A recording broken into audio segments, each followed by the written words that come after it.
¿Comentarios? ¿Qué tal sintieron el examen?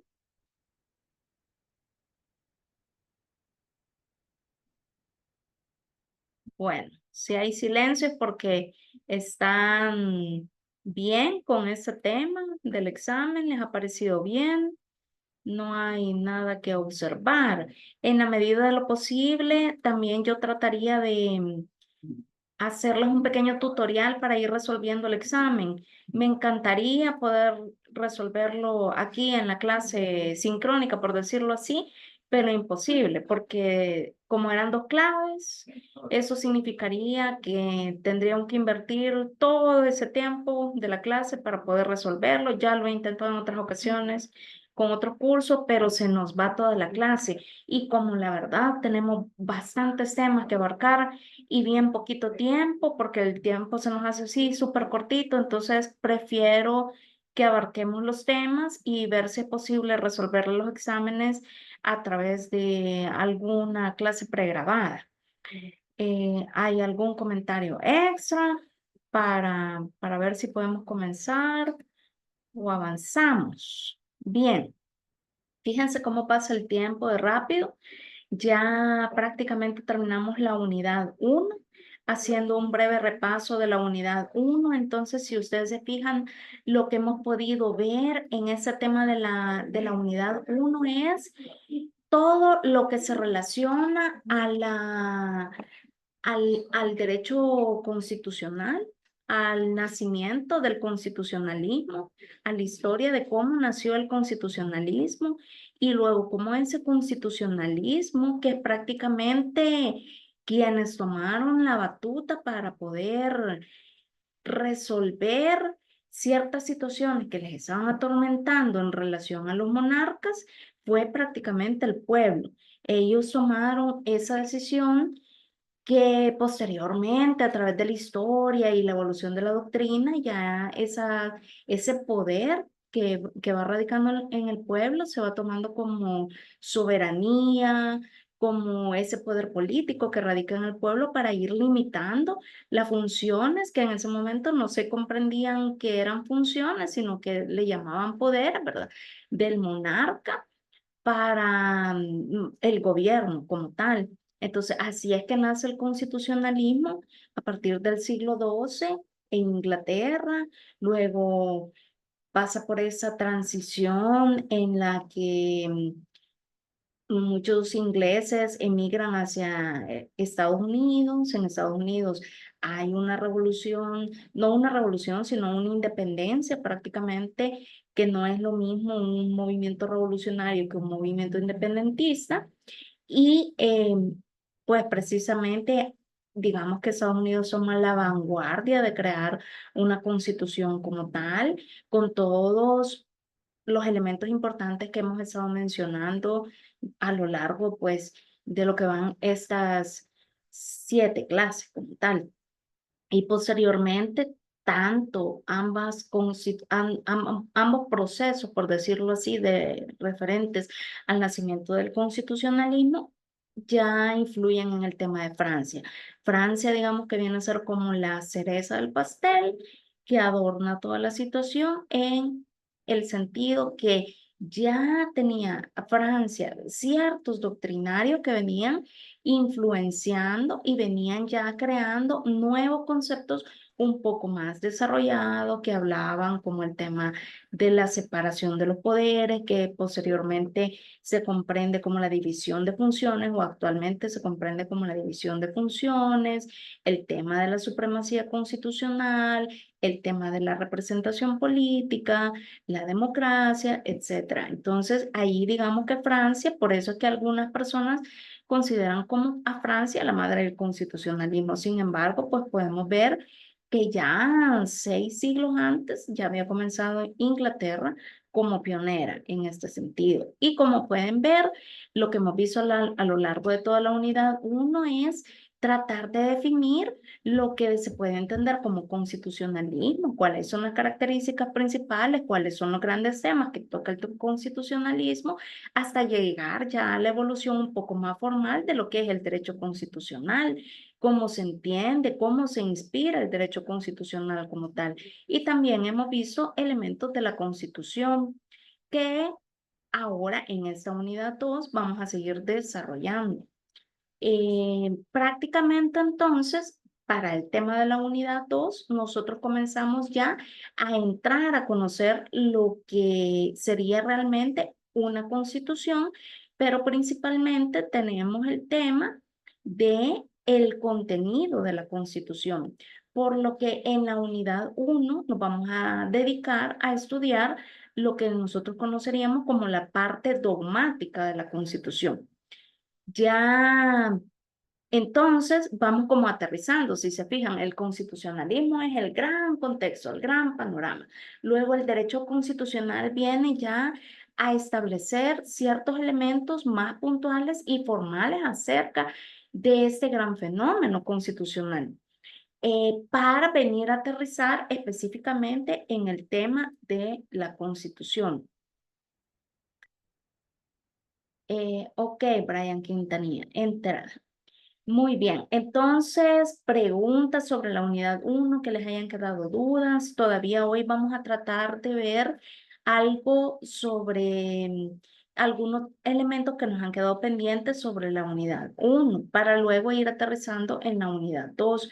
Como les decía, la unidad 2 ya está referida a la Constitución como tal y a la parte dogmática de la Constitución. Cuando entendemos lo que es la parte dogmática, quiere decir que vamos a estudiar el contenido de los valores, de los principios, de los derechos, de las garantías que se encuentran reconocidas en este tema de la parte dogmática. Si ustedes se fijan, durante esta semana ya comenzamos a hablar de la historia del Salvador, de cómo esa historia del Salvador ha influenciado en otras constituciones, y digo otras constituciones porque comenzamos con la Constitución de 1824, en la que El Salvador formaba parte de la Federación Centroamericana, hasta llegar a la actualidad, teniendo en cuenta que la Constitución, además de el hecho de que hemos tenido esa evolución de diversas constituciones, aproximadamente 16 constituciones, también han influenciado diversas reformas constitucionales, que es otro de los grandes temas que ustedes han estudiado. Por lo tanto, durante esta sesión, nosotros vamos a estudiar, aquí dice tipo de Estado, pero debería decir tipo de Constitución, ya lo vamos a corregir. En un primer plano, vamos a ver los tipos de Constitución, para luego, posteriormente, hablar de la reforma constitucional, y luego, pues, hablaríamos de los comentarios o temas de las tareas futuras o dudas que ustedes tengan sobre el ensayo que tienen que entregar este domingo. ¿Preguntas o comentarios por el momento? Bueno, vamos entonces. Vamos a hablar ese día de un tema que yo quería que entrara en el examen pasado, pero que ya no se pudo, ya no lo pude yo hacer una clase pregrabada, estaba bien ocupada y sigo ocupada.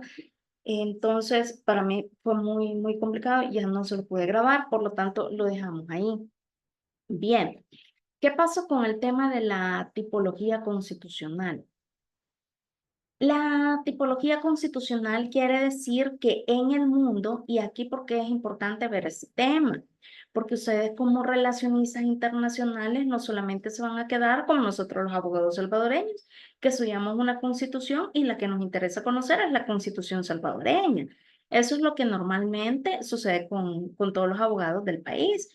Pero en el caso de ustedes que son relacionistas internacionales, deben saber que en el mundo existen diversos tipos de constituciones con diferentes estructuras, y a esas constituciones probablemente puedan entrar en una tipología diferente a la de nuestra constitución como tal.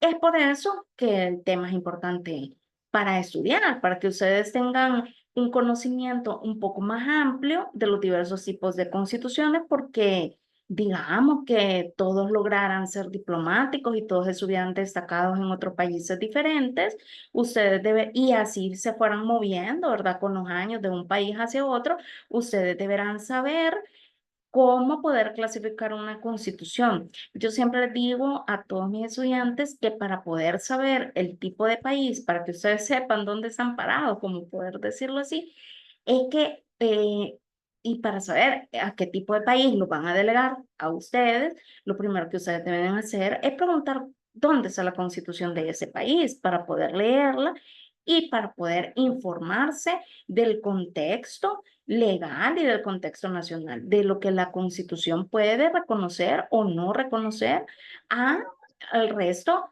de los ciudadanos, ¿verdad? Entonces, eso es importante que ustedes lo tengan en cuenta. Por eso es que el tema de la tipología constitucional es importante que ustedes lo conozcan.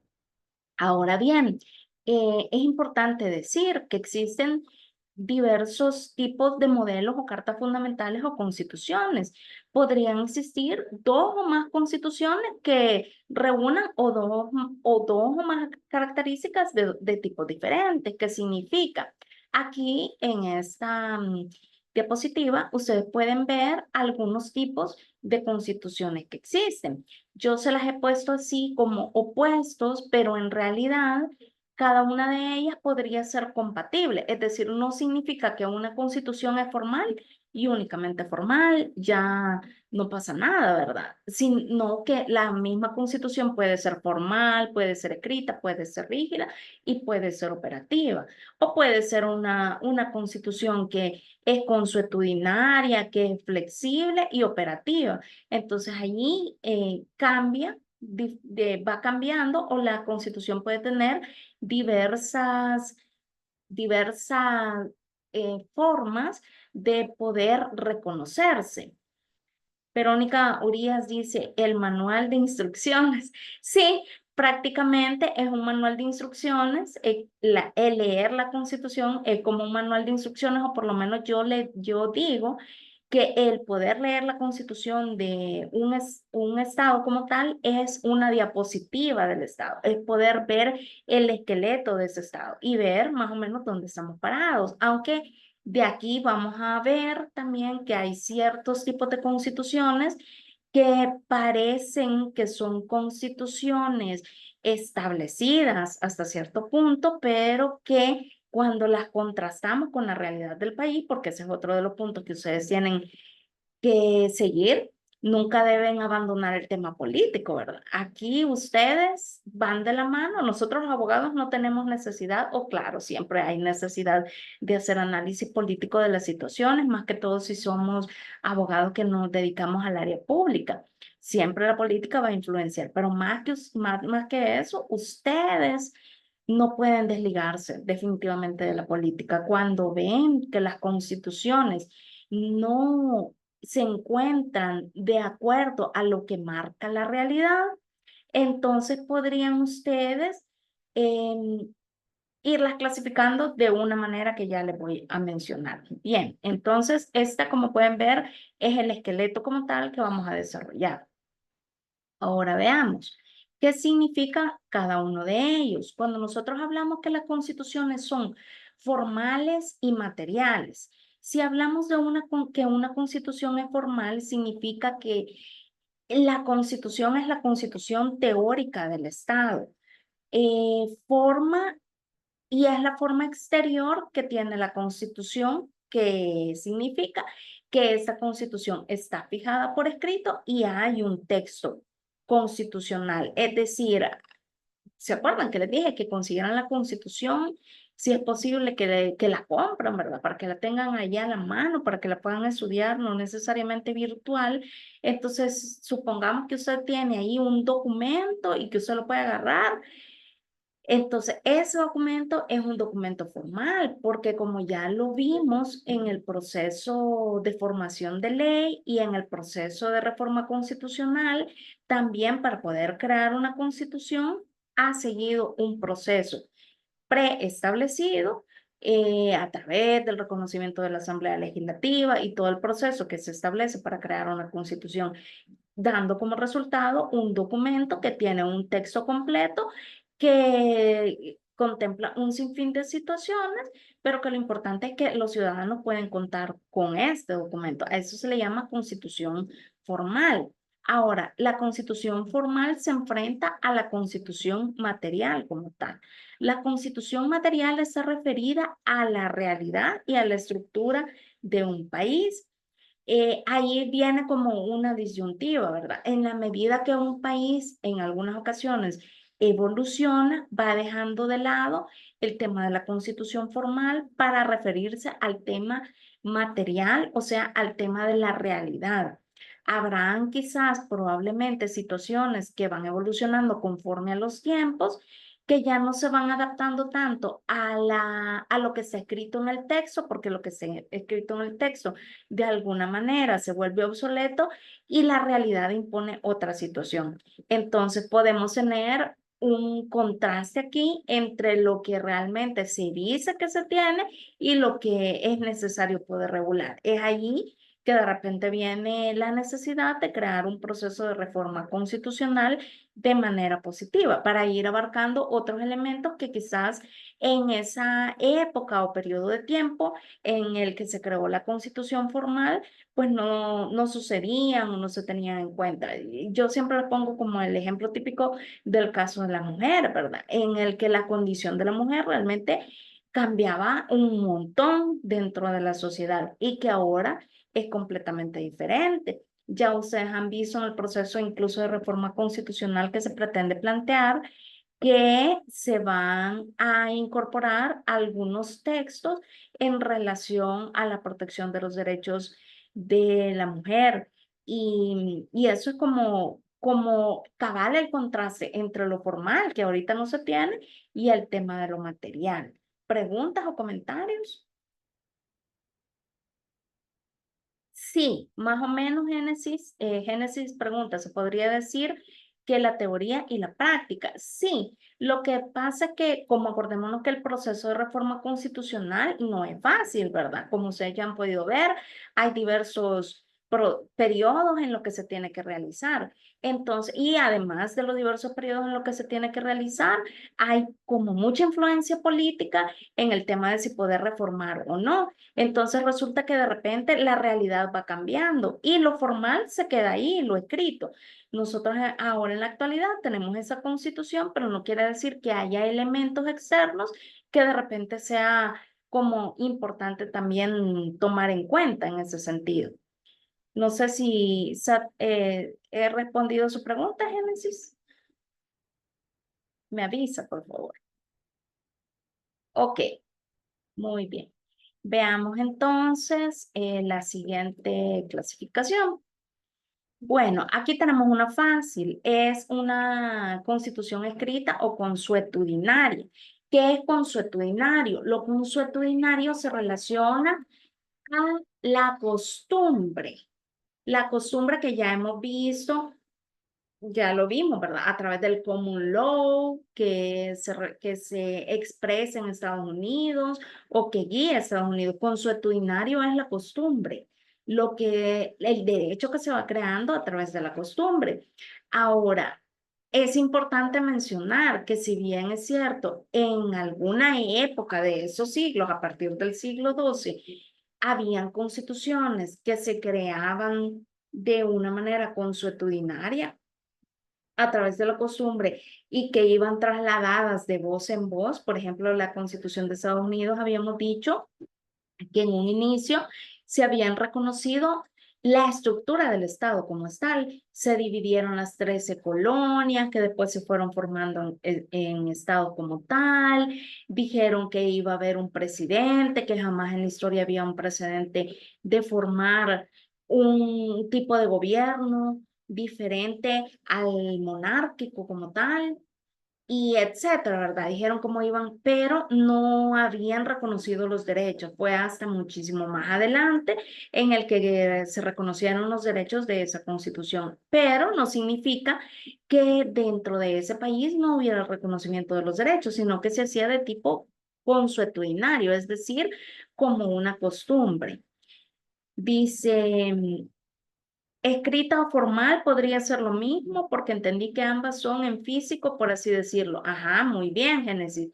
Escrita y formal están relacionadas unas a los otros. Formal significa que ha seguido ya un proceso de formación como lo que habíamos hablado del proceso de formación de ley y proceso de formación de la Constitución, ya siguió ese proceso de formación. Entonces, por eso se le llama formal, porque ha seguido un proceso de formación en donde legalmente ha sido reconocida y escrita, pues obviamente no necesito decirles que es una constitución escrita, es un texto que tenemos. En cambio, la consuetudinaria, podríamos decir que a través de las costumbres, simple y sencillamente se van reconociendo esos derechos. Ahora, hay que aclarar que a través del tiempo y como han sucedido las historias y todo lo que ha cambiado, no hay ya constituciones consuetudinarias.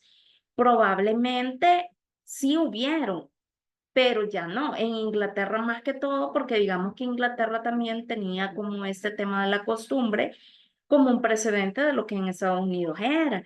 Es decir, acuérdense de los tiempos en los que la palabra contaba, ¿verdad? De las cuestiones que se hacían, pero hoy en la actualidad distamos ya del hecho de que existan constituciones consuetudinarias, porque casi todas están escritas, ¿verdad? En la actualidad no hay constituciones no escritas o de transmisión oral, definitivamente no. Lo que sí podríamos encontrar es una dispersión de documentos relacionados a la Constitución, pero que todos juntos van conformando un texto constitucional. Vuelvo al ejemplo de Inglaterra, en donde así ha sido, ¿verdad? Existe un conjunto de leyes que digamos que esas leyes se van considerando como leyes primordiales y que todo ese conjunto de leyes puede formar la constitución o el reconocimiento de leyes o normas supremas que van definiendo ya sea la estructura del Estado o el reconocimiento de los derechos de los ciudadanos. La otra opción es solo una norma referida al poder del Estado y de los derechos de los ciudadanos, pero que ya está escrita en ese sentido. Creo que aquí no hay como lugar a equivocarse, ¿verdad? Las consuetudinarias podríamos enmarcarlas nosotros como históricas, como tal. Aunque, como les digo, más que todo en esos países en los que no es necesario tener un solo texto constitucional, como sí lo tenemos nosotros, podrían ir incorporando otra serie de leyes que vayan modificando, esperemos que de forma positiva, las situaciones del Estado y de los ciudadanos como tal. ¿Preguntas? ¿Comentarios? Bien, veamos entonces la otra clasificación. Las constituciones rígidas y flexibles. Cuando nosotros hablamos de una constitución rígida o flexible, nos referimos a la manera en la que esa constitución puede ser modificada, o sea, que está relacionado al proceso de reforma de la constitución. Creo que ya esto ustedes lo han podido comprender a través de la tarea que se dejó en la semana antepasada, en la que se les preguntaba si la constitución de El Salvador era rígida o era flexible. La respuesta es que a través de la lectura que se les asignó de FUSADES, pues ahí mismo se señala que el proceso de reforma de ley es semirrígido. En este sentido, aquí no se abarca, aquí no se presenta solamente lo rígido y lo flexible, ¿verdad? Rígido se refiere a que contiene una serie de procedimientos que hacen muy difícil su modificación y la flexible es que se puede modificar en cualquier momento sin seguir ningún proceso que se encuentre preestablecido. El Salvador, digamos que se encuentra aquí, en el punto medio, que sería la semirrígida. Sí tiene un proceso que es un tanto complicado, pero no tan complicado como un proceso excesivamente rígido, ni tampoco se puede modificar de la noche a la mañana, ¿verdad? Entonces eso es importante como tenerlo en cuenta. ¿Preguntas? ¿Todo bien? Bueno, excelente. Entonces, esa otro tipo de constitución, y creo que con eso terminamos esa parte. Jeremy Cerros dice, a pesar que es semirrígida, ha tenido demasiadas modificaciones. Y las que faltan, dice Verónica, sí, así es, ¿verdad? Sí ha tenido bastantes modificaciones, que me alegro, Jeremy, que haya leído la separata de Fusades y que usted ha podido ver que en algunas ocasiones se ha modificado por realmente cuestiones que, puntos, ortografía, redacción, que de repente no es como el tema más recomendable. Si hablamos, por ejemplo, de la Constitución de Estados Unidos, nos podemos dar cuenta que la Constitución nunca ha sido modificada. Fue modificada únicamente para incorporar una gama de derechos hacia los ciudadanos y nada más. Entonces, digamos que en ese sentido, Estados Unidos tiene una constitución rígida, también porque su proceso para ser modificado es más complejo que el de nosotros, porque está relacionado el tema de pasar aprobaciones de la Cámara Baja y luego pasar al tema de la Cámara Baja, alta, perdón, en el Parlamento. Como ya lo hemos hablado, ellos tienen ese proceso de bicameralismo. Eh, Muchísimo más complicado. Cualquiera de ustedes podría decir, ay, pero el proceso de El Salvador es complicado. Sí, pero es más complicado el tema de Estados Unidos, ¿verdad? Entonces ahí ustedes podrían verlo. Pero ven, a pesar de ser semirrígida, ya ven, le han metido mano, ¿verdad? Como dicen por ahí. Bien, ahora en el tema programático operativo, ¿qué es una constitución programática? Una constitución programática está relacionada hacia que esta está fundamentada en ideologías de contenido constitucional que van proponiendo una serie de normas que deben cumplirse, pero que no pueden cumplirse desde el momento en que esas normas son promulgadas. Por ejemplo, digamos, El Salvador quiere ser un país seguro en el tema de la alimentación segura para todos. ¿Y eso qué significa? Que exista seguridad alimentaria dentro del país. ¡Wow! Significa muchísimas cosas, ¿verdad? Todo el tema de la modificación de leyes secundarias, lo que implica el tema de la agricultura, lo que se va a producir, lo que se va a poder exportar o, mejor dicho, importar, las políticas de salud dentro de los restaurantes, dentro de incluso lo que ingresa dentro del país. Por ejemplo, hay países que elevan sus impuestos hacia licores, cigarros y todo ese tipo de situaciones, los elevan los impuestos de ingreso precisamente para evitar que ese tipo de productos ingresen y obviamente se venden muchísimo más caros hacia el ciudadano, se traslada el precio como una política de salud. Vaya, entonces todo lo que tiene que ver con ese tema de seguridad alimentaria. Digamos que una de las reformas constitucionales fuera el tema de El Salvador, un país seguro alimentariamente, y significa que nosotros nos tenemos que alimentar. ¿Será que se puede así al día siguiente decir que nosotros vamos a ser un país así, teniendo en cuenta toda la situación? ¿Qué piensan ustedes?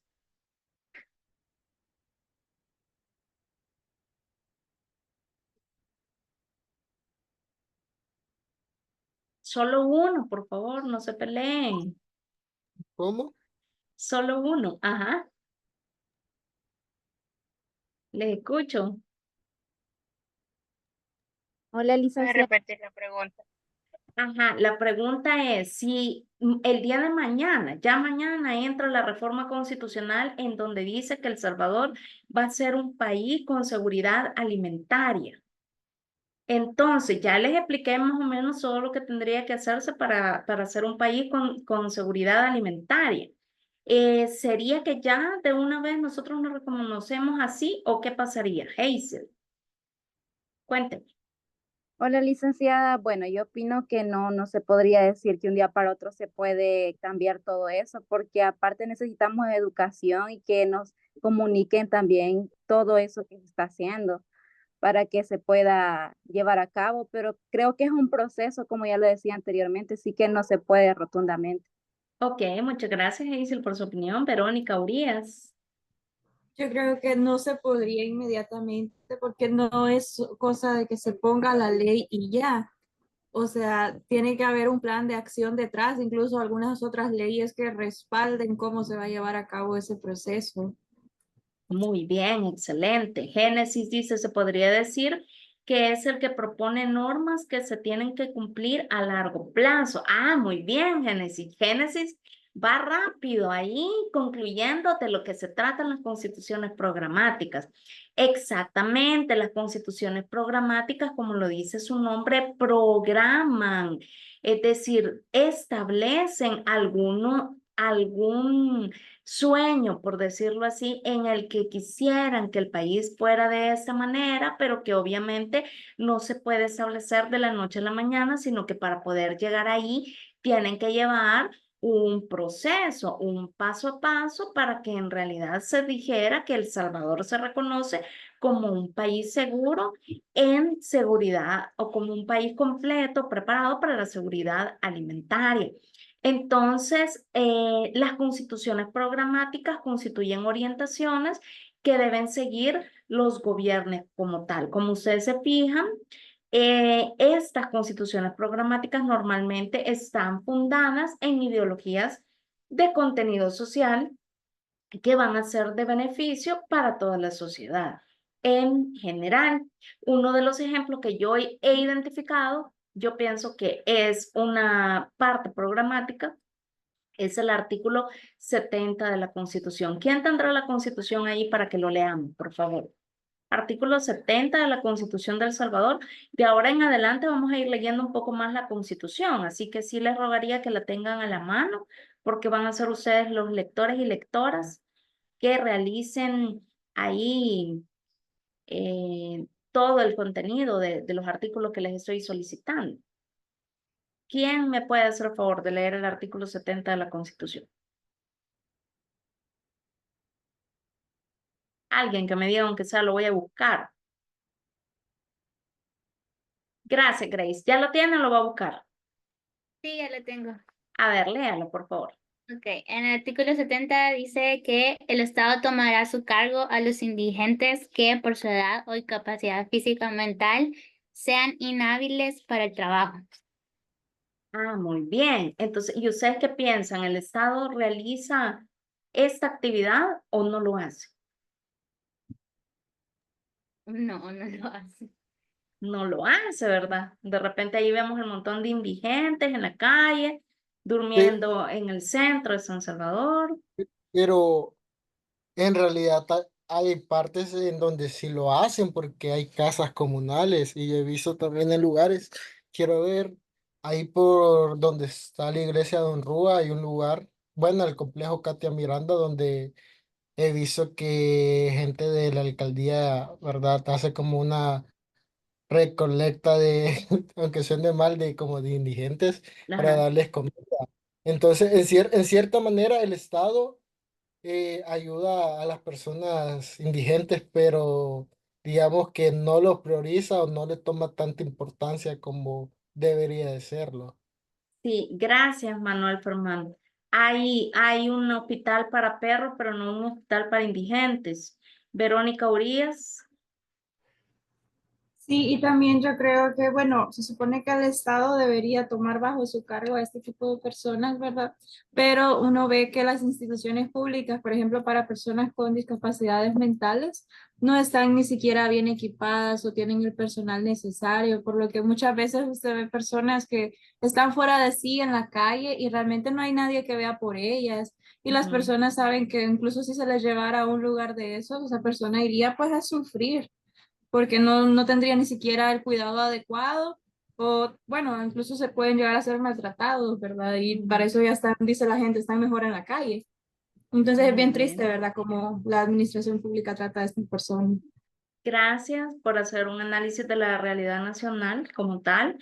El artículo a mí me parece una norma programática. Fíjense que una vez tuve yo una capacitación de un funcionario de la Sala de lo Constitucional precisamente y yo le preguntaba por ese artículo y le decía que qué pasó con ese artículo, ¿verdad? Porque para esa época yo trabajaba, digamos, de manera personal en un asunto religioso, trabajaba yo con indigentes. O sea, nada que ver con mi trabajo profesional, ¿verdad? Si no era un aspecto personal. Entonces yo iba todos los sábados ahí por la Cruz Roja a darle de comer a los indigentes y hablábamos y yo veía las cantidades de personas increíbles que tenían cada historia. Acababan de salir de las cárceles, otros habían ido a la quiebra, otros habían tenido problemas con sus familias, otros tenían problemas mentales, como ustedes manifiestan. Entonces, en ese sentido, yo estaba preocupada por el tema de los indigentes. Entonces, yo le pregunté, mire, y los indigentes como tal, y él me dijo, mire, me dijo, lo que pasa es de que en la Constitución podrían caer normas en desuso. ¿Ustedes qué piensan? ¿Podría ser el artículo 70 una norma en desuso? No, porque si está en la Constitución, tiene que hacerse ley, pues tiene que aplicarse. Ajá. Ajá. O sea, Sí, está en la tiene que, constitución, ajá. está en la constitución, o sea, no vas a venir a decir qué normas vas a escoger y cuáles no, pues, o sea, Ajá. Si está en la Constitución, es para hacer la ley, es para hacer la vida, mejor dicho, porque ley ya es. Entonces, no me satisfizo esa respuesta, ¿verdad? Porque yo digo, bueno, ¿cómo? O sea, no se hace porque en realidad sí hay, ya le doy la palabra a Unice, ya sí hay algunos programas, como dice Fermán, en las alcaldías, pero realmente hay dentro del plan quinquenal, por ejemplo, hemos visto algo que se ha relacionado con el gobierno central y el tratamiento de los indigentes. Pregunta, ¿verdad? Debería, porque es programática, ¿verdad? No solamente estoy hablando de este gobierno actual, sino de todos los anteriores, ¿verdad? Son los planes para poder ejecutar estas normas como tal? Eunice,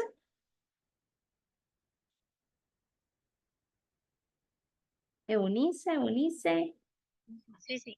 sí. Le iba a preguntar si al final esa ley ya no se iba a usar o ya no se iba a manejar como tal, no podría reformarse la Constitución para que terminara siendo un artículo derogado. Sí, pero entonces estamos en la postura del colaborador de la Sala de la Constitucional que simple y sencillamente dice que es una norma en desuso y como ya no se usa, pues entonces ahí quedaron. Pero ahora hay que preguntarnos si el trasfondo de esa situación incluye el reconocimiento de los derechos de un sector de la población, hablando de minorías vulnerables. Es decir, si se quitara ese artículo 70 y se modificara, habría este sector de la población, ¿quedaría en qué posición? Porque si bien es cierto, ahorita no tienen un reconocimiento exacto de los derechos, estos, ¿verdad? Del artículo, incluso el artículo 70 lo repara, pero el artículo 70 lo planea.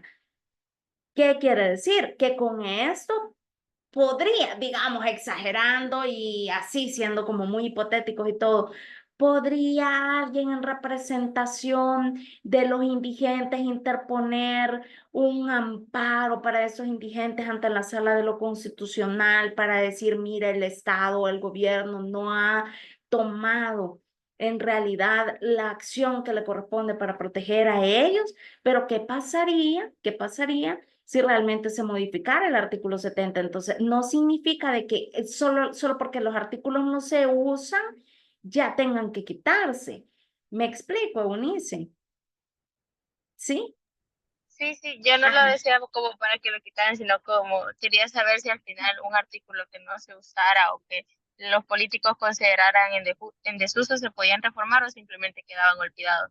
Sí, se pueden reformar, pero ahora vamos más allá del tema legal, vamos al tema de la axiología o de la ontología, que está de por medio el tema de el reconocimiento de los valores que incluye cada uno de esos artículos, o de la filosofía como tal, qué fue lo que inspiró al legislador en ese momento a crear el reconocimiento de ese artículo, ¿verdad? Solamente no se trata de quitarlo por quitarlo. De política, de que se puede, ¿verdad? Pero ¿cuál sería la vulneración de esos derechos de esas personas si se quitara? Entonces es como una discusión más profunda, ¿verdad? Que no solamente relacionada con procedimientos legales como tal, sino ya que tiene que ver con tema de valores. Manuel Fermán. Es, bueno, por lo mismo que estamos comentando de que si alguien la quisiera ignorar o si hiciera bueno, más que todo ignorar o no tomarla en cuenta, pero eso mismo no contradice el artículo 1 de la misma Constitución, que hay que velar por el bien común de todos ciudadanos salvadoreños. Entonces, Excelente. Ujú. ajá, ahí hay como un choque, ¿verdad? Porque Sí, si vos no quieres tomar el artículo 70, pero sí tenés que tomar el artículo 1. Entonces ahí está como, ahí es como de que yo me sí. quedo pensando. Es un choque Ahí de también. principios, ¿verdad? Pero al final, como todo queda en el ámbito político, sí podría modificarse, porque tampoco le voy a engañar, ¿verdad? No es una cláusula pétrea. El artículo 70 no es una cláusula pétrea. Se puede modificar. Ahora, allí sí nos encontraríamos con posiciones políticas de quienes defenderían o podrían defender la situación de los indigentes y quienes no, a quienes les interesa y quienes no. ¿Ya? No sé si se ha comprendido. Ya trasciende el ámbito legal, ¿verdad? Si no se va al ámbito político. Bien, pero yo creo que ya quedó claro lo que puede ser una norma programática dentro de la Constitución. ¿Qué programa en ese sentido? Que algún día sueña con que el Estado de El Salvador va a alcanzar esos objetivos en específico. Bien, ahora, solo las operativas solamente contienen las normas de funcionamiento del Estado y son una guía de acción. Por ejemplo, en la parte orgánica de la Constitución que vamos a ver en la unidad 3, hay muchas normas operativas porque le van diciendo cómo se va a ir comportando cada uno de los órganos principales del Estado, cómo se va a comportar el órgano ejecutivo, el legislativo, el judicial y otros órganos aledaños ahí, le va diciendo qué es lo que tienen que hacer y cuáles son las acciones que debe tomar. Eso creo que se comprende un poco mejor. Ahí me regalan un like, si es así, por favor. ¿Está, está claro? ¿Sí? Bueno, muchas gracias, Verónica. Gracias, Manuel. A ver, muy bien, excelente. Vamos a seguir entonces. Ahora tenemos otro tipo de clasificación. Tenemos aquí la ontológica, como les había hablado, ¿verdad? El tema de los valores como tales. Entonces, la constitución se puede ver como constituciones normativas, como nominales o como semánticas. ¿Qué es cada una de ellas? La constitución podría no encerrar en su redacción cada uno de estos eh, elementos, ¿verdad? Sino que va un poco más profundo. ¿Hacia qué? O en una normativa, por ejemplo, encaja perfectamente con la realidad sobre la cual se inspira y cuando todos los operadores cumplen sus preceptos. O sea, digamos que la constitución normativa es el sueño que cualquier persona podría tener, o mejor dicho, cualquier estado podría tener en el sentido de que la constitución se cumple y casa con la realidad. Lo que dice la norma se aplica en la realidad. Nosotros leemos la constitución y dice, aquí dice que los ciudadanos van a tener 20 derechos y vamos a la casa de cualquiera. Incluso podemos ir a la casa de una persona que no sea indigente porque no hay indigentes, sino que hay personas que tienen controles de ayudas sociales o todo, o que los indigentes viven en lugares adecuados y dignos para ellos, porque ese es otro tema, ¿verdad? Independientemente de cómo vayan a vivir. Los indigentes no solamente significa que el Estado, ay, sí, ya les hicimos como una casita y todo, pero no cumple con las condiciones de dignidad en ese sentido. Entonces no se trata solo de eso, sino que se trata de cumplir exactamente con los parámetros de dignidad de lo que hemos estado hablando. Entonces, la constitución normativa prácticamente está relacionada al cumplimiento, o mejor dicho, el hecho de que se adapte el texto de la constitución como tal a la realidad. Se contrasta y dice, ok, aquí estamos cumpliendo todos los preceptos que mantienen o que se contemplan dentro de la constitución. Es un sueño, prácticamente la constitución normativa es un sueño, el poder llegar ahí.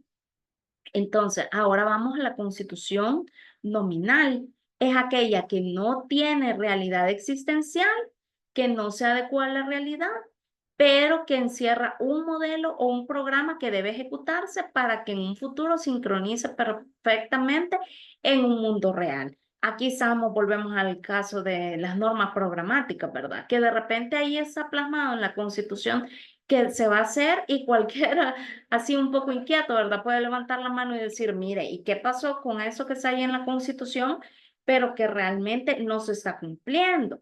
Ahora, digamos que eso también está formándose como una parte de ver cómo se está cumpliendo la ejecución de la Constitución. Y eso quizás se lo dejo yo así como una pregunta abierta a ustedes para que ustedes se la pudieran responder en algún momento. Ahí que la puedan meditar el día sábado, domingo, que están ahí tirados en la hamaca, así pensando en la inmortalidad del cangrejo. Y entonces piensan, ¿verdad? ¿Cómo, quién monitorea el cumplimiento de estas normas programáticas? Porque en realidad, decir la verdad, son los ciudadanos, a través de los mismos ciudadanos, somos nosotros los que tenemos que exigir ese cumplimiento de la Constitución. Es una institución en específico, es el Tribunal Constitucional o para nuestro caso, la Sala de lo Constitucional, es el gobierno en sí mismo, quienes, la Asamblea Legislativa, quienes tienen que seguir este tema de la ejecución de los programas que se contemplan en la Constitución. Porque si bien es cierto, ¿hace cuánto creen ustedes que podría existir? Y eso que sería como interesante que ustedes lo pudieran investigar para esta tarea. ¿Hace cuánto se reconoció el artículo 70 de la Constitución? Se habrá reconocido en la Constitución de 1950, en otras constituciones más avanzadas, en la de 1983, perdón, que es la prácticamente de las últimas, se hizo en el tema de las reformas de los acuerdos de paz. ¿Cuándo se comenzó a tomar en cuenta esa normativa de los indigentes? ¿Y por qué ha pasado tanto tiempo y los gobiernos no se lo han tomado como en serio? O sea, aparte de los esfuerzos, digamos, aislados que han tenido las alcaldías, hay un plan de gobierno central para ese tema. Entonces, esa es la gran pregunta. No tengo la respuesta. Así solamente les dejo la pregunta y ustedes pues pueden averiguar la respuesta y la comentamos en la siguiente clase. ¿Comentarios en relación a esto? Bien, ahora vamos con la constitución semántica. Esta también se llama pseudoconstitución. Esta pseudoconstitución es aplicada, pero no tanto para regular un proceso político, sino para formalizar y legalizar el monopolio de poder de determinados grupos sociales o económicos. Y aquí estaríamos ante un disfraz constitucional. Es decir, que en este caso la constitución viene a ser una máscara, nada más. Se dice que ese estado tiene constitución, pero en realidad lo que se plasma dentro de la Constitución no beneficia a la sociedad como tal, o simple y sencillamente podrían ni siquiera reconocerse los derechos a los ciudadanos, sino que simple y sencillamente dicen, bueno, nosotros nos quedamos únicamente con la parte orgánica de la Constitución. ¿Cuál es la parte orgánica? La que va a describir las funciones de los órganos del Estado. Y nosotros por eso le llamamos constitución política. Recuerden que en realidad no es correcto llamar a una constitución política, por lo menos la de la República del Salvador se llama Constitución de la República del Salvador, no se llama Constitución Política del Salvador, porque si nosotros habláramos solamente de constitución política, nos estaríamos refiriendo únicamente a la parte orgánica de la Constitución, y dejaríamos de lado la parte dogmática, que es aquella que reconoce los valores, los principios, los derechos, etcétera, de todo lo que estamos hablando. Entonces, por allí vamos. La parte volviendo a la constitución semántica, entonces, aquí estamos en un disfraz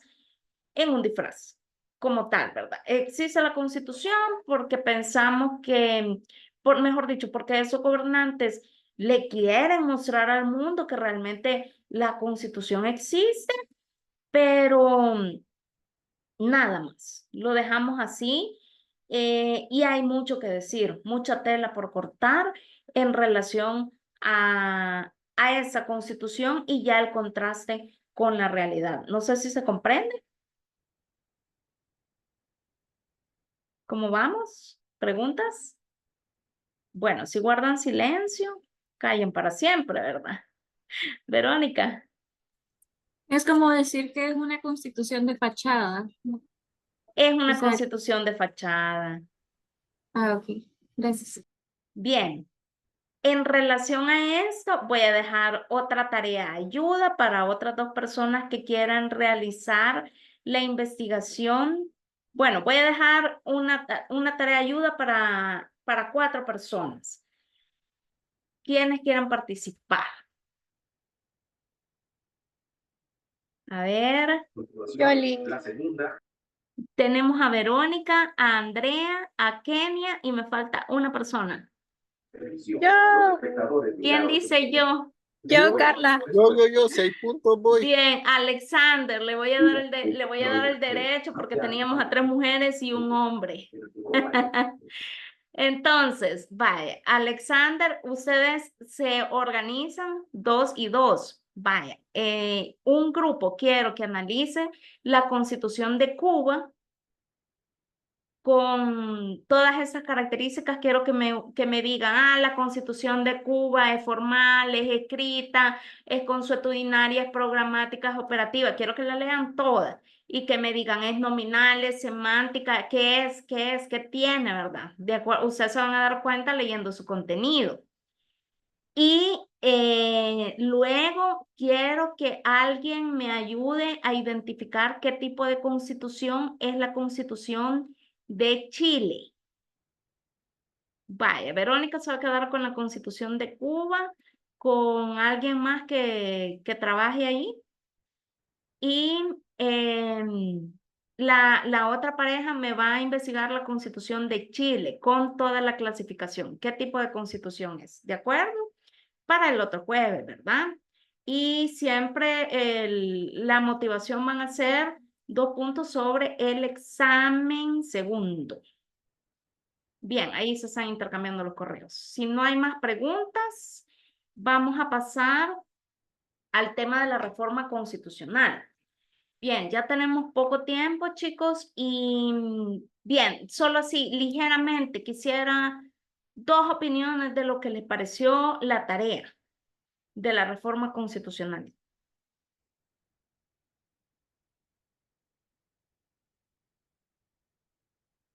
Solo uno.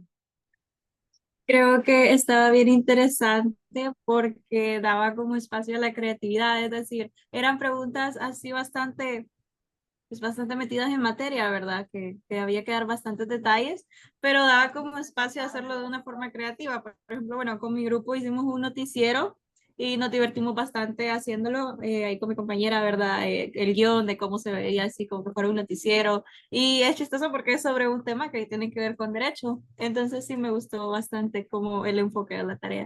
Muy bien, excelente. ¿Alguien más que quiera opinar? ¿Dificultades? ¿No? ¿Todo bien? ¿Les ha parecido? ¿Sintieron que aprendieron? ¿No aprendieron? Súper bien, Yoli. súper interesante todo. A mí me llamó la atención las cláusulas pétreas, ¿verdad? De que son inmodificables, entonces todo acerca de eso es súper interesante. Y también viéndolo desde la perspectiva de la realidad de El Salvador, entonces sí, está súper bien. Bueno, excelente. Me alegra que les haya gustado. Bien, ahora, como les digo, no he podido terminar de revisar, pero ahora vamos a ver uno de los videos de los grupos que más me han parecido que se acerca un poquito como a la manera en la que me hubiera gustado que desarrollaran el trabajo. Entonces, lo quiero compartir con ustedes, primero para motivarles, ¿verdad? A poder realizar los trabajos de una manera bonita, ordenada, coordinada. Y luego, porque para que ustedes puedan ver el contenido como tal. Entonces voy a ver si lo puedo proyectar ahorita. Déjenme ver.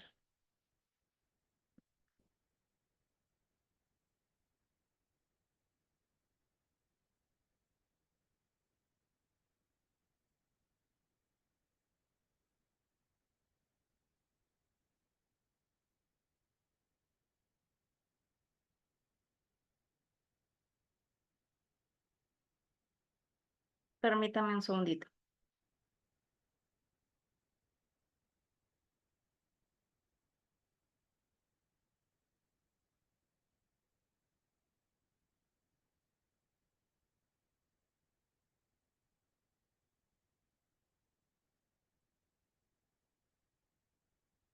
¿Se puede visualizar ya el video? ¿Me confirman, por favor?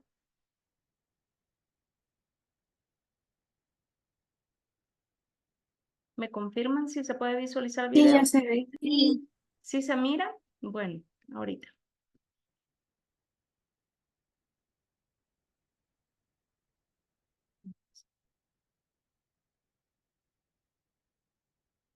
Pero yo no lo veo, no sé por qué.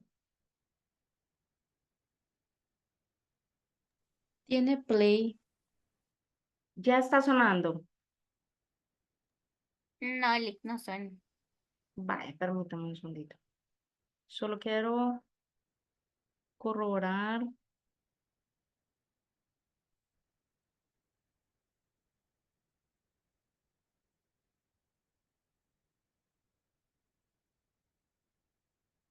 Ahorita. Me dicen si suena, por favor. ¿Suena? No, licenciada, no suena. No suena. Vaya. Siempre me da un poco de dificultad, lo siento. A ver.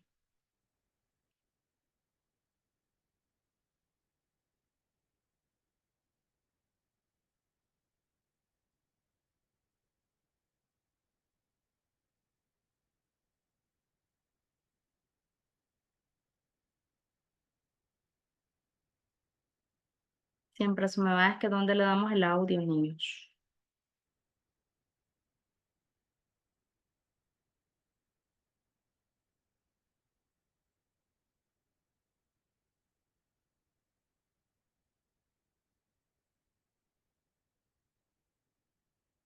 Bueno, voy a dejar de compartir un momentito, permítanme.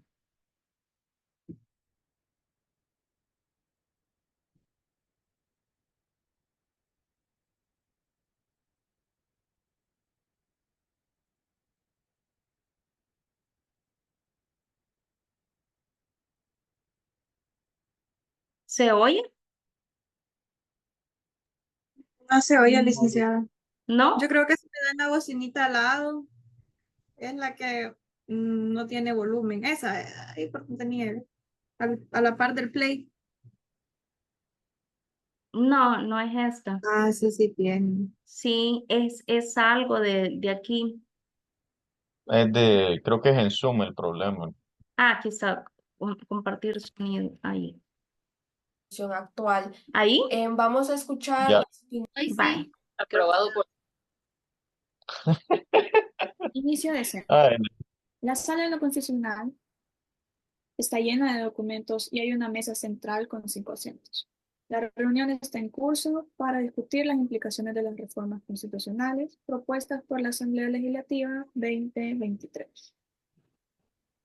Buenas tardes a todos. Estamos aquí para analizar las nuevas reformas constitucionales propuestas por esta Asamblea Legislativa 2020-2023 y evaluar su compatibilidad con nuestra Constitución actual. Vamos a escuchar las opiniones y argumentos de cada uno de ustedes y comenzaremos con el abogado de la República, la licenciada Tania Rodríguez. Muchas gracias, señora presidenta. La Asamblea Legislativa ha propuesto una serie de reformas que, según ellos, buscan modernizar y adaptar la Constitución a las necesidades actuales del país. Estas reformas incluyen lo que viene siendo la reforma del sistema judicial, que incluye los cambios para mejorar la eficiencia y transparencia del sistema judicial, incluyendo modificaciones en la selección y mandato de jueces. La otra son los derechos humanos y libertades individuales, las cuales son reformas para fortalecer la protección de derechos humanos y libertades individuales, incluyendo la igualdad de género y protección de grupos vulnerables. La otra son las reformas al sistema electoral, los cuales son los cambios en la representación y en los procesos de elección de funcionarios. Y por último, pero no menos importante, tenemos la descentralización, que es la promoción de una mayor descentralización del poder y autonomía local. Sin embargo, hay preocupaciones de que algunas de estas reformas podrían contradecir principios fundamentales de nuestra Constitución. Claro, disculpe, licenciada, pero yo no estoy comprendiendo en realidad su punto de vista. ¿Me podría especificar, por favor, cómo es que estas reformas que se están haciendo a nuestra Constitución pueden estar afectando y cuáles son esos principios fundamentales que en realidad se están violentando? Por supuesto, no se preocupe. Una de las reformas más debatidas propone la extensión del periodo presidencial y esto podría estar en conflicto con las cláusulas pétreas de la Constitución, las cuales establecen límites estrictos para evitar concentraciones excesivas de poder. Las cláusulas pétreas son fundamentales porque garantizan ciertos derechos y principios que no deben ser alterados. Me gustaría que se aclarara en qué consisten exactamente estas cláusulas, su importancia y por qué es que se consideran completamente inmodificables. Las cláusulas pétreas son disposiciones dentro de la Constitución que no pueden ser modificadas ya que reflejan el espíritu y los principios fundamentales de la misma. Estas cláusulas incluyen aspectos clave como la reforma y el sistema de gobierno, el territorio de la República y la alternabilidad en el ejercicio de la presidencia. Ok, ahora bien, ¿cuál es el fundamento de estas cláusulas realmente y por qué deben ser inmodificables? Las cláusulas pétreas están diseñadas para proteger el orden fundamental y los principios básicos de la institución que son considerados vitales para la estabilidad y cohesión del Estado. Se consideran inmodificables porque modificarlas podría llevar a cambios que atenten contra el régimen democrático o los derechos fundamentales. Por ejemplo, la prohibición de un régimen monárquico o la reelección presidencial indefinida, que son mecanismos para evitar la concentración excesiva de poder. Exactamente. Estas cláusulas son vistas como intangibles porque representan un consenso ciudadano sobre la importancia de ciertos principios. Sin embargo, la doctrina también señala que ninguna ley es absolutamente inmutable. Las cláusulas pétreas buscan garantizar la estabilidad del sistema sin hacer imposible su evolución. Es un equilibrio entre preservar lo esencial y permitir adaptaciones necesarias. Sí, es claro que cualquier reforma debe ser exactamente examinada rigurosamente para que se pueda asegurar de que no se intrigan estas cláusulas. Estas propuestas también actuales como extensión del periodo presidencial deben ser evaluadas no solo por sus objetivos, sino también por su compatibilidad con las disposiciones inmodificables de la Constitución. Pues bien, ¿cómo asegura la Asamblea Legislativa que estas reformas no se afectan en estos principios? Permítame aclarar, desde la perspectiva de la Asamblea Legislativa, las reformas han sido diseñadas para mejorar la estabilidad política y económica del país. La extensión del periodo presidencial, por ejemplo, se considera un paso hacia una mayor estabilidad gubernamental. Sí, entendemos estas intenciones para la cuestión en clave, pero en estas reformas se alinean con uno de los principios establecidos en la Constitución. En lo particular, pues debemos considerar que el proceso de la formación de la ley y la reforma constitucional. Bueno, de acuerdo a nuestra Constitución, en realidad el proceso para la reforma de la Constitución es muchísimo más riguroso que, por ejemplo, para aprobar leyes secundarias. Esto en realidad se hace para proteger los principios fundamentales que estábamos mencionando anteriormente y así evitar cambios compulsivos, evitar una monarquía. ¿Ha seguido la Asamblea este procedimiento?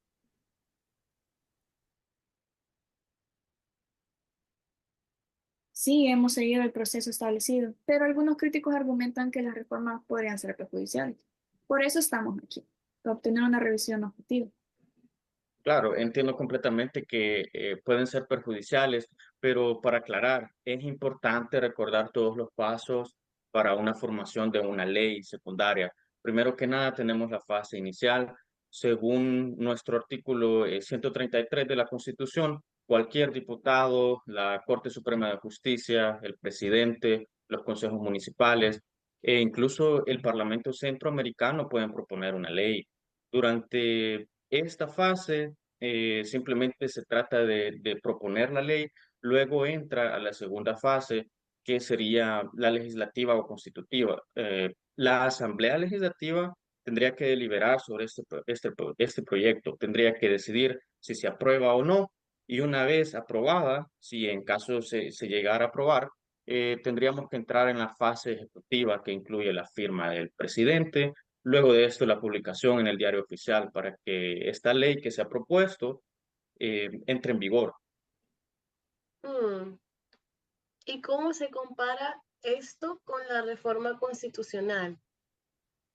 Bueno, a diferencia de una ley secundaria, en realidad la reforma constitucional solo puede ser iniciada por la Asamblea Legislativa. No es así con las leyes secundarias, como mencioné anteriormente, puede ser iniciada por distintas personas, pero esta reforma constitucional necesita ser aprobada por al menos más de la mitad de los votos de los diputados y luego de esto debe ser ratificada por 2/3 de los diputados de la asamblea siguiente. Una vez esta es ratificada, la enviamos al decreto para su publicación en el diario oficial. Este proceso en realidad es muchísimo más rígido porque implica modificar las normas que regulan el poder y tenemos que estar pendientes de no tocar, como lo mencionaron anteriormente, las cláusulas pétreas. Es importante también recordar que cualquier reforma debe ser revisada a fondo para asegurar que no se violen derechos fundamentales o principios establecidos. También es relevante cómo se implementará la reforma, por ejemplo, la reforma vía referéndum. ¿Se ha considerado realmente en ese contexto y aplica para el país, aplica para El Salvador? Sí, se ha considerado. El referéndum es una opción para asegurar que la reforma cuente con un respaldo popular. Sin embargo, esto añade una capa adicional de complejidad.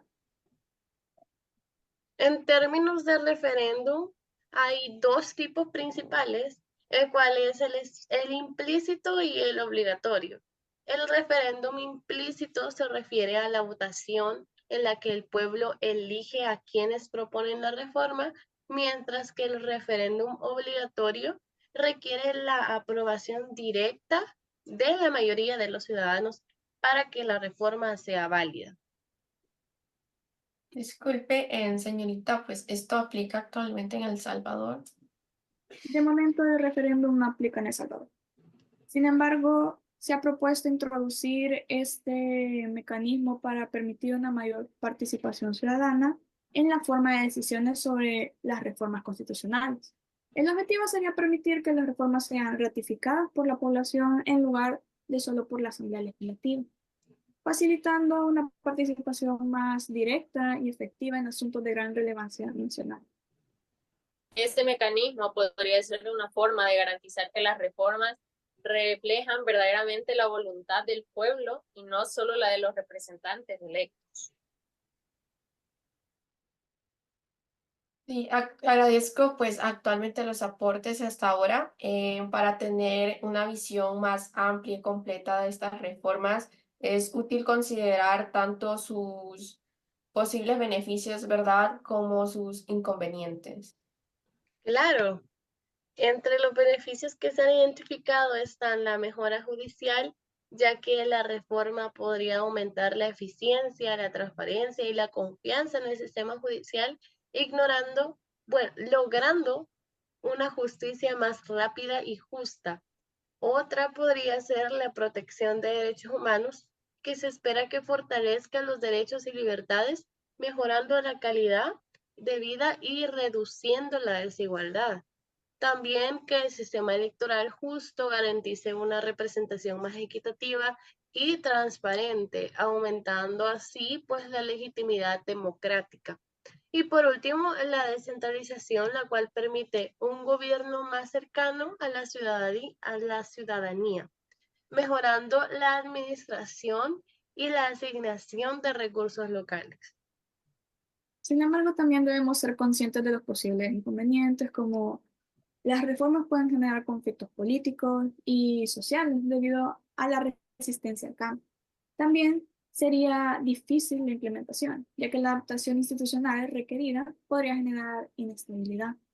Otro inconveniente también podría ser que existe el riesgo de que ciertos grupos consoliden su poder, afectando de esta manera la equidad. Y por último, también el impacto en gobernabilidad, ya que los cambios podrían dificultar la forma en la que se toman las decisiones efectivas a corto plazo. Es esencial evaluar cada reforma en su contexto, considerando tanto los objetivos como la implementación y el impacto. Solo así se podrá determinar si las reformas realmente pueden beneficiar al país. Sí, para concluir, pues me gustaría que abordemos la situación con la nueva Asamblea Legislativa 2024-2026 y cómo se están manejando las propuestas de la reforma en la Asamblea Legislativa 2020-2023. Claro, la nueva Asamblea Legislativa, al iniciar su periodo, se enfrenta a la tarea de revisar las propuestas de la reforma que no fueron concluidas por la legislatura saliente. Esta revisión exhausta es crucial para garantizar que las reformas se alineen con las nuevas prioridades y objetivos legislativos. En efecto, el cambio en el contexto político puede influir en cómo se abordan estas propuestas y la nueva asamblea puede introducir enmiendas o modificaciones a las reformas existentes para poderlas adaptar a las realidades actuales. Así es, las propuestas ajustadas serán sometidas pues a un proceso legislativo pues de validación y aprobación en esta nueva Asamblea Legislativa, y las decisiones tomadas en esta nueva Asamblea tendrán un impacto significativo en el marco legislativo y en la gobernanza, influyendo en la estabilidad y comunidad del proceso legislativo. En resumen, la relación entre la nueva Asamblea Legislativa y las reformas del periodo anterior se caracterizan por un proceso de revisión, crítica y ajuste, teniendo así en cuenta el contexto político actual y las prioridades emergentes. Agradezco a todos los que están presentes, pues por sus valiosas aportaciones. Lo que hemos discutido aquí nos ha dado una tarea clara, que es revisar cada una de las propuestas de esta reforma rigurosamente, ¿verdad? Que es nuestro deber constitucional que nos demanda. Así es. Cualquier cambio debe estar en sintonía con los derechos del pueblo y la estabilidad democrática. Las reformas son necesarias, pero no deben comprometer el equilibrio de poderes ni los derechos fundamentales. Exacto, nos tomaremos el tiempo necesario para evaluar cada reforma con el trato que se merece. La sesión queda suspendida hasta nuevo aviso. Muchas gracias. Bueno, muchísimas gracias al grupo número 8, lo han hecho bastante bien, les felicito y bueno, esa es la idea. Quisiera comentarios en relación a la presentación de sus compañeros. ¿Qué les pareció? ¿Hay algún comentario de contenido de forma?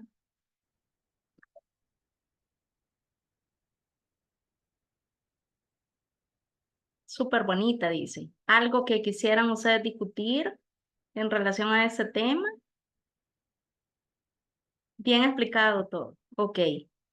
Bien, entonces esa era la idea. Yo no sé por qué se me cerró la presentación que estábamos utilizando. Permítame un segundito. Para seguir. Bien, la idea era esta, ¿verdad? Que ustedes pudieran observar más o menos cuáles eran las respuestas. Las respuestas del grupo son bastante atinentes en ese sentido. Entonces, más o menos eso era lo que se esperaba de la respuesta como tal. Ahora, solo yo quisiera aclarar, por lo que he estado viendo, acerca de las reformas que ustedes han identificado. Bueno, comentarles que el material que yo les proporcioné me lo dieron directamente esa comisión ad hoc para las reformas constitucionales. Pero decir que en relación a esta situación hay un montón de como comentarios también opuestos en relación a esta propuesta. Por ejemplo, el tema de la reforma del órgano judicial. Hay un sector de la población que no se encuentra de acuerdo con esa reforma del órgano judicial por diversas formas. Bueno, para comenzar, porque no sé si ustedes saben que nosotros como abogados no estamos gremiados. En ese sentido, no estamos colegiados. Significa que cada quien puede hacer lo que quiera, cobrar los aranceles que quiera y todo lo demás, pero ellos han pensado que la carrera de abogados tiene que ser gremiada, en el sentido de que tiene que ser colegiada. Los abogados tendrían que hacer un examen para estar autorizados como abogados. Eh, y lo quizás como un poco preocupante para el gremio en ese sentido es que quien establecería por ley cuáles serían los aranceles que cobraría un abogado sería la ley como tal, una nueva ley que se derivaría de la Constitución. Entonces, obviamente, pues esa situación afecta al gremio porque significa que tendrían todos absolutamente que, tendríamos, mejor dicho, que hacer ese examen para que nos siguieran autorizando como abogados y pues el tema de la libertad, ya no podríamos trabajar cobrando los aranceles que quisiéramos, sino que serían unos aranceles que se impongan en ese sentido. Otra de las cosas es que han pensado, no hemos llegado ahí, pero que la Sala de lo Constitucional ya no forme parte de la Corte Suprema de Justicia como tal, sino que se encuentre separada de esta situación. Luego vamos a ir viendo cada una de esas reformas, quizás cuando tengamos un poquito más de tiempo, pero sí decirles que frente a estas listado de reformas que realmente son tantísimas reformas que algunos consideran que son, que lo que se va a hacer es una nueva constitución por la cantidad de artículos que se van a reformar. Entonces, hay opositores en ese sentido. Solamente invitarlos por la cuestión del tiempo, ya no se pudo como ir identificando que ustedes vieran cuáles son las oposiciones a esas reformas para que ustedes se pudieran hacer como un panorama más claro, ¿verdad? Tratando de ser como lo más objetivo posible, ustedes también pudieran hacer un análisis de qué es lo que le conviene al Estado de El Salvador y qué es lo que no en realidad. Solamente como para hacerles ver que existe como un punto extra en este sentido de decir que yo les he presentado y me imagino que por cuestiones de tiempo ustedes se dedicaron a revisar esos documentos y no investigaron a profundidad cuáles son las oposiciones de la reforma. Entonces, lo que quedaría más allá, más adelante, sería investigar cuáles son esas oposiciones de la reforma y por qué, ¿verdad? ¿Cuál es el tema del contenido? No solamente quedarnos con lo que nos da la comisión ad hoc como tal. ¿Preguntas o comentarios? Bueno, prácticamente ya se comió el tiempo. Es increíble, realmente 1 hora con 40 minutos no nos alcanza de todo lo que tenemos que platicar. Yo les traía aquí la presentación de lo que es la reforma constitucional, pero en realidad eso lo pueden leer ustedes de la lectura principal. Digamos que la presentación está estructurada de otra forma diferente a lo de la lectura principal, pero es el mismo contenido de la lectura principal. Entonces, si ustedes han leído la lectura principal, pues no tendrían ningún problema en leer la presentación. Vamos a hacer el ejercicio de que ustedes lean esa presentación y lean la lectura principal. Y si tienen alguna otra duda en relación a la reforma constitucional, que es un tema que va a entrar examinado en el segundo parcial, pues para la siguiente sesión me pueden hacer preguntas. Bueno, preguntas de nada, Verónica, preguntas, comentarios. También aquí más o menos va la manera en la que se va resolviendo la separata. Aquí yo les he puesto, ya les muestro, sobre la separata de Fusades, y pues ahí van como las respuestas. Decir que las respuestas no son las únicas respuestas. Quiere decir que no era que yo esperara que ustedes me contestaran exactamente eso, ¿verdad? Obviamente hemos visto otros pros y otras contras, pero esas serían como las ideas específicas que se esperaría de lo que ustedes hubieran podido contestar, ¿verdad?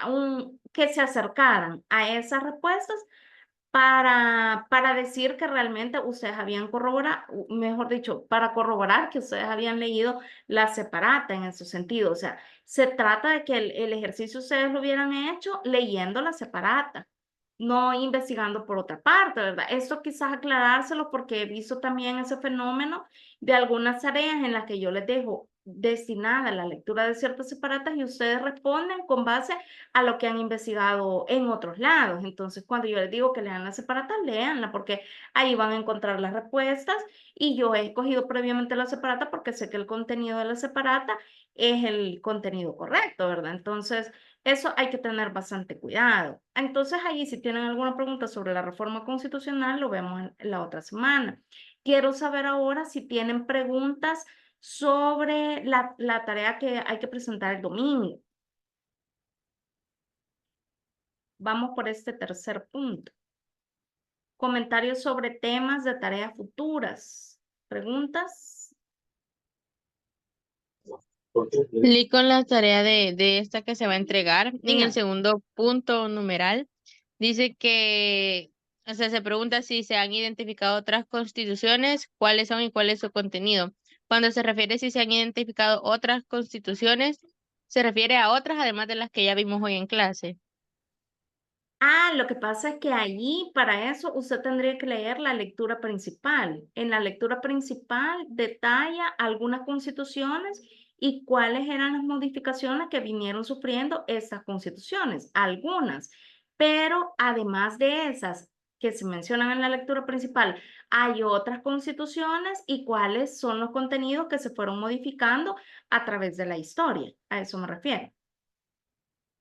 Ah, ok, Lynn, muchas gracias. Bueno, a la orden, Verónica. Yo tenía la misma pregunta, pero solo para confirmar, sería siempre, o sea, solo en contexto nacional, ¿verdad? Solamente ahorita ya comenzamos a estudiar la Constitución de la República de El Salvador. Vamos a ir estudiando algunos elementos internacionales en el sentido de ir diciéndoles, miren, eso está en tal tratado internacional también, coincide, o vamos a estudiar sentencias del sistema interamericano, pero la mayoría de cosas va a ser en relación a la Constitución de El Salvador y en la historia de El Salvador como tal. Gracias, licenciada. Y en la otra que decía ampliar la información que se está presentando, ahí podemos poner fuentes externas o exactamente cómo podemos presentar esa respuesta. Recuérdame la pregunta exacta, porque así solamente me dice emplear. Era en relación a las constituciones presentadas, ¿cómo podría ampliarse la información proporcionada? En el sentido de explicar sobre los derechos reconocidos en cada una de ellas, así como la manera en la que se organizaba la estructura del Estado. Sí, exactamente, era lo que les estaba diciendo, ¿verdad? Ahí en la lectura principal van a identificar algunas constituciones y se señalan las modificaciones que tuvieron, pero además de esas que se señalan en la lectura principal, pregunto, ¿habrán otras constituciones y cuáles fueron los contenidos que se fueron modificando en otras constituciones? Recuerden que estamos ya en historia de nuestro derecho constitucional. ¿Queda claro? Gracias. Sí, Génesis dice, en el documento decía que se entregaba el sábado, pero entonces es el domingo. Yo entiendo que le había programado la entrega el domingo. En esta ocasión la entrega va a ser el domingo para darles un poquito de chance a ustedes porque sé que la tarea está larga. Dice, para el literal B nos basamos en el libro de monografía. No recuerdo qué es lo que dice el literal B, perdón, no tengo el diseño. Si me lo recuerdan, por favor. Es el mismo que le acababa de decir. Ah, es el mismo, ok, sí. No, el libro de monografía, Génesis, es nada más la historia de El Salvador como tal. No abarca el tema de la historia constitucional, sino solamente el tema de la historia de El Salvador. Cuando usted, por lo menos, si no tiene chance de leer el libro, porque son como 100 páginas, usted puede ver las monografías que trabajaron mis otros estudiantes del año pasado. Allí resume qué fue lo que sucedió en la historia de El Salvador, para que más o menos usted tenga una idea de lo que el libro trataba. ¿Listo, Génesis? Me dice, por favor.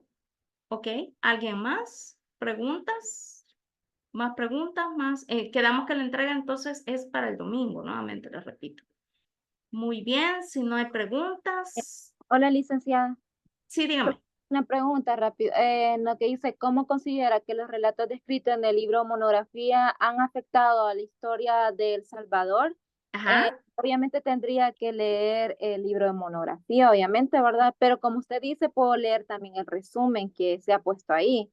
Puede leer la infografía, La que info- es prácticamente lo que aparece en la lectura principal, pero como estamos en este ensayo del diseño instruccional, les quiero decir que todo lo que ustedes leen de las lecturas principales lo he trabajado yo durante el primer ciclo de este año. Ahí estuve bien sacrificada, miren, todas las noches trabajando en ese tema durante 4 meses para que ustedes tuvieran información. Pero yo proporcioné las infografías y se colgaron en la lectura principal, pero no se miran bien, yo verifiqué. Por eso es que les colgué el trabajo que mis estudiantes y también para, como un ejercicio de reconocimiento del trabajo de ellos, ahí aparecen los nombres de mis estudiantes que hicieron ese trabajo de las infografías. Ahí sí lo pueden ver ustedes bien porque está en PDF, le pueden dar aumento para ir revisando cuáles han sido los momentos históricos que se cuentan en esos 11 capítulos. ¿Ya? Y entonces, obviamente, para responder a esa pregunta, tienen que revisar ese documento. O leer el libro, que ahí también se los colgué. Y lo ideal es leer el libro, ¿verdad? Ok, licenciada, aquí yo me basé más en el libro, entonces, por Ah, eso. bueno, si usted ha leído el libro, excelente. Lo ideal es leer el libro, como les digo, pero si al final no pueden, lean lo de las infografías, ¿verdad? Aunque jamás una infografía va a sustituir el texto del libro como tal. ¿Más preguntas? Bueno, si no hay preguntas, espero poder ya resolverles lo de sus notas el día sábado, más tardar en la noche, para que ustedes el domingo en la mañana puedan revisarlas y así yo las pueda subir el día domingo por la tarde, noche. Bueno, entonces que descansen, niñas y niños. Dice con Andrea, le queremos preguntar sobre la tarea extra. Bueno, entonces se quedan y dice lo de máximo 5 páginas incluye ya la portada. No, es sin portada. Solamente lo del tema del ensayo, ¿verdad? Pero es máximo 5 páginas. Ustedes podrían tener 3 páginas, 4 páginas. No es necesariamente, obligatoriamente 5 páginas. Obviamente también yo espero que lo que ustedes planteen también denoten las lecturas que yo les he puesto, ¿verdad? Que ustedes han leído las lecturas que yo he recomendado y que han podido sacar una conclusión muy personal del grupo como tal para poder comentarlo. ¿Queda claro? ¿Bien? Bueno, entonces nos vemos pronto. Que descansen. Y me quedo únicamente con el grupo que tenía la pregunta extra. Gracias, Lick. Feliz noche. Bueno, Charlie, cuídense. buenas noches, gracias. Cuídense, adiós. Gracias, Lick. Buenas noches. A la orden.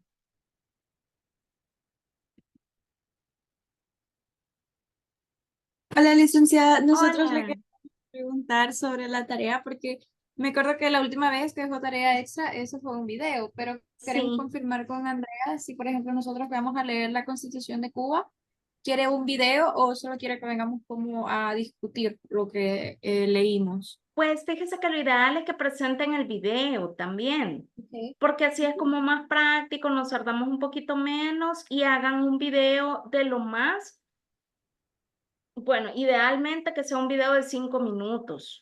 Si pueden explicarlo en 5 minutos, ¿verdad? si se pasan un poquito, unos 6, 7 minutos, pero no lo hagan muy largo, porque ya ven que tenemos un montón de temas que abordar. Ujú. Ok, en ese caso nosotros tendríamos que cubrir qué tipo de constitución es la constitución cubana. Sí, tienen que ir explicando como los elementos de la Constitución en el sentido de que por qué identifican que, por ejemplo, si ustedes identificaron que es una Constitución nominal, ¿cuál fue el análisis que hicieron para llegar a esa conclusión? Que es nominal. Ah, es nominal porque en realidad el contenido de la Constitución se adapta completamente a la realidad de Cuba, ¿verdad? O es lejano a la realidad de Cuba.